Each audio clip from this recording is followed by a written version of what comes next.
As a Canadian, I don't understand why so many Americans are against social health care. Your taxes go towards roads you don't drive on, schools you don't attend, wars you oppose. Why are you so afraid of it? As a Canadian living in the States, the one thing I have noticed is that Americans have a greater sense of personal freedom. Not that we don't have that in Canada, but we are more willing to say yeah, that takes away some of my freedom to choose etc. But it's better for everyone this way, as a whole, and often in subtle ways. Americans are much more attached to the concept that they don't want anyone telling them what to do. It's the same thing with gun control. The average Canadian sees less of a problem with restrictions on guns than the average Americans do. The whole population of the US is shifted right in this regard. Again, it's not necessarily that we think that it's not restricting our freedom in Canada, but we are, again in general, more likely to accept that restriction as part of the greater good. Both are fine strategies unless they are pushed too far. I didn't realize personal values and whatnot were that different. Thanks. If Americans were happy with taxes, they'd still be British.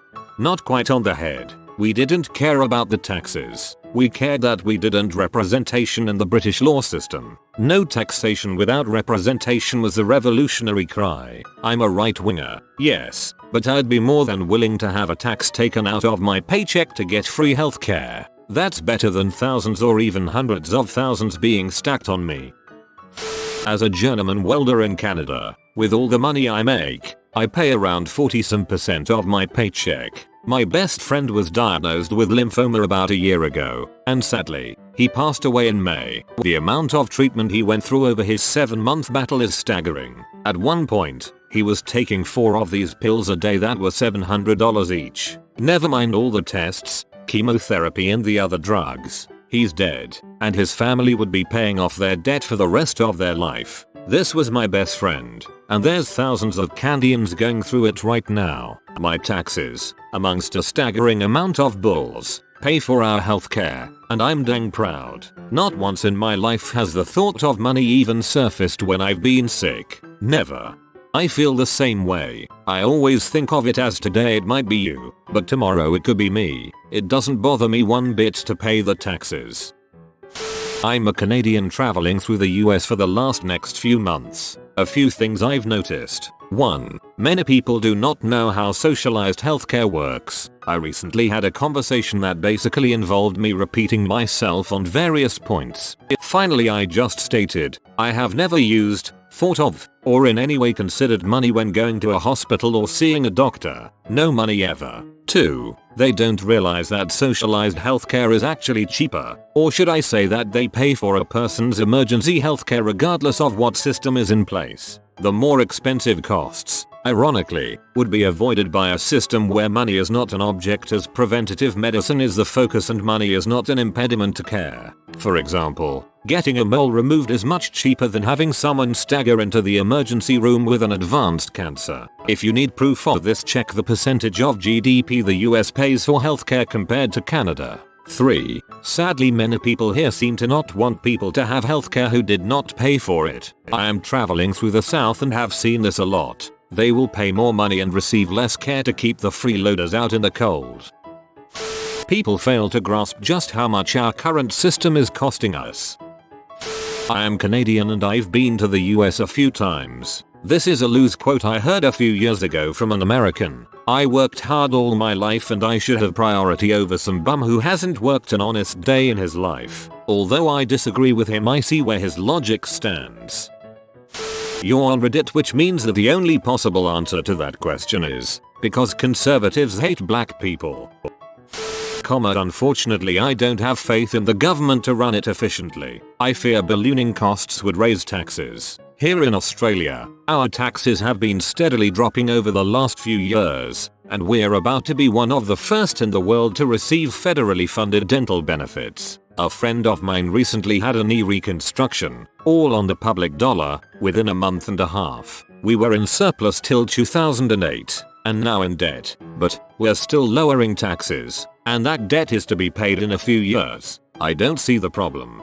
To be fair, Australia is fairly unique in the fact that we have a ridiculous amount of natural resources and almost never-ending demand from China to draw on for economic stimulus. That said, I do think that social healthcare is the way to go, but I think that there could be a number of problems in scaling it up to a population of 300 million.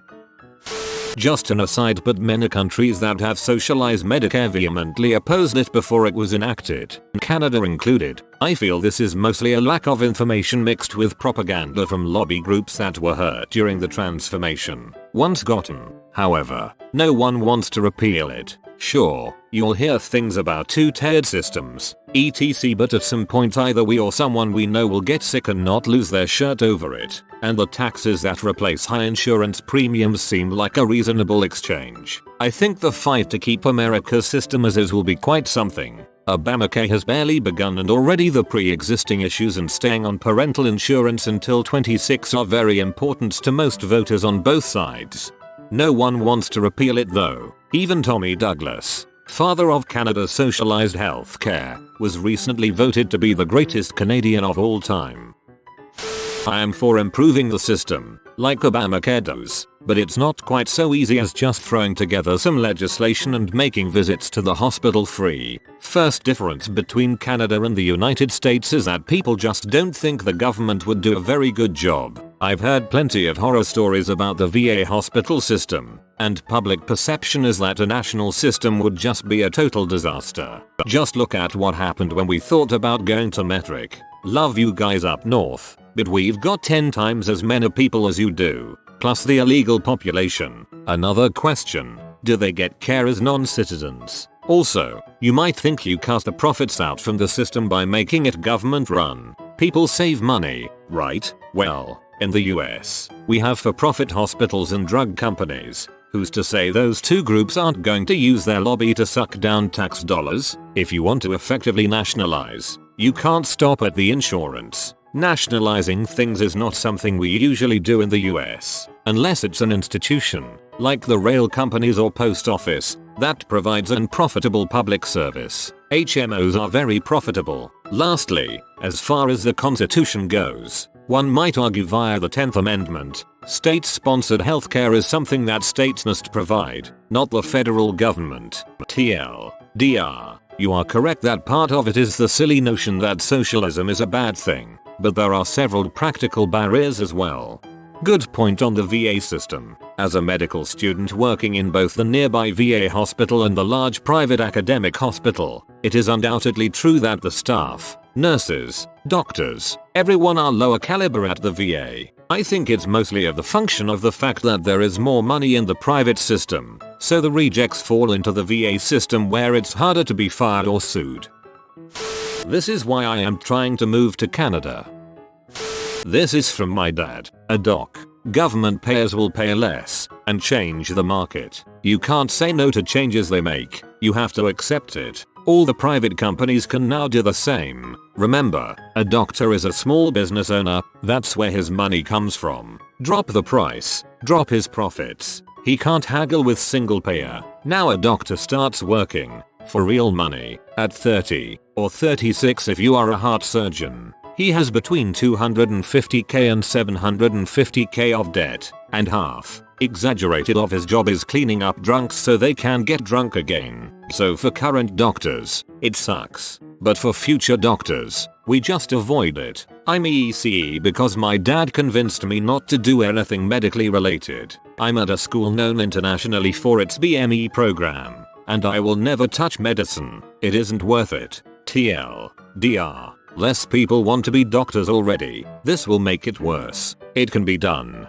but needs improvement. Fix malpractice and insurance. Remove single payer option. Also, less people wanting to be doctors means worse doctors. I rarely see it discussed, but there really needs to be some kind of reform in this country when it comes to the cost of medical schooling. Doctors provide such crucial functions it makes no sense they should have to start out their careers so deeply in debt. I just want to say, if you break your arm tomorrow, do you have the money to pay for it? Do you want to? If I break my arm tomorrow, I get it fixed and all the painkillers in the world, for free. I take issue with claiming it's free because it really isn't. There's a reason taxes are so high here. They make our healthcare system possible. To be fair, most people oppose road repairs for roads they don't use. Older adults whose kids are out of school consistently vote against budget increases for school districts. And anyone who's not a weapon contractor or an easily scared moron is against our pointless wars. If we have the choice between helping ourselves or others, we'll choose ourselves every single time. It might be selfish, but I'm not ashamed of it, and most people aren't ashamed of it. Heck, most Americans who support government-run programs like this are poor people who would receive more in benefits than they would pay in taxes. I can't blame them for supporting programs that would help them with other people's money. It's in their best interest. But those who can afford their own insurance will do anything to avoid paying for someone else's services. I have nothing against everyone having healthcare, but I do have an issue with government-mandated healthcare. Why should I have to pay a tax if I don't want healthcare? The biggest misconception with the argument is the mistake most often made by a statist. This misconception is the idea that confuses society with the government. This translates into a statist believing that if someone objects to something being done by the government, that person is objecting to it being done at all. So when someone says I don't want the federal government to run healthcare, a statist makes the assumption that that person doesn't want people to get healthcare at all. The reality is that most people in this country are good people. People like helping other people. They like to give to charity. They like to help those that are less fortunate. But there is a big difference between volunteering that help and being forced down the barrel of a gun to surrender your money. And most statists respond to this statement with what gun, which is because they are so far removed from realizing the monopoly of force their government has and their willingness to use that force if you don't comply. But just ask yourself, if you don't pay your taxes, do the people who show up to your house have guns? The foundation of this country is built around the ideas of personal freedom, free association and individual liberty. These ideals have helped create the country we live in today. Most people in this country are more than willing to show compassion to individuals who are less fortunate. Most people still give to charity and volunteer their time to causes they believe in despite the fact that they pay a huge portion of their money in taxes. But getting someone to give up their money by way of force isn't compassion. It's just a form of violence justified under the mask of compassion. So to answer your question, we have a higher expectation of ourselves in this country. We aren't comfortable with the idea of using extreme violence to pay for healthcare or most things our taxes go to. We believe in the free market and the good of our fellow citizens to create innovative solutions to the issues facing our society. And we know we can accomplish those goals through free association and without the coercion through force that is required by our government. Of all the things you said government provides, roads, schools, etc., take a look at their budgets, costs, and quality of service and see if they work. They don't. They're over budget and subpar. So why would anyone want people running our current services to run any more services? Didn't cost us a penny. Yes it did. This is what I'm so upset with. The fact that everyone thinks it is free. I was born in America, have a father whom was American military. He was deployed to the first Gulf War leaving a wife and 3 young children. Shortly after he left we had a gas leak where my family including me was lucky to survive. But my mum was very ill. Having a father in the military it covered healthcare. However, because we didn't have insurance, the ambulance crew, called not by my mum but the fire DPT, tried to charge my mum $50 to drive her down the road to get to hospital. My mum refused point blank. She is British and typically gave the emergency service staff a piece of her mind eloquently in style, and didn't have the cash to give anyway. I am so very proud of the NHS and pleased that I moved to a country where everyone can be given healthcare regardless of wealth. Thank you mum for being British. I have needed to be admitted to hospital a few times in my life and they couldn't have done a better job. I was only young when the gas leak happened, but it defiantly changed my opinion on my country of birth. A lot of Americans I have spoken to about it, sadly including my father and several relatives, they think that they are personally being robbed of their own money if goes to someone else less fortunate than themselves to help them have a life saved pain ease by having social health care. It's something I genuinely find shameful. Plus they say they are religious people, but obviously caring for others is only okay to the point of it not costing anything.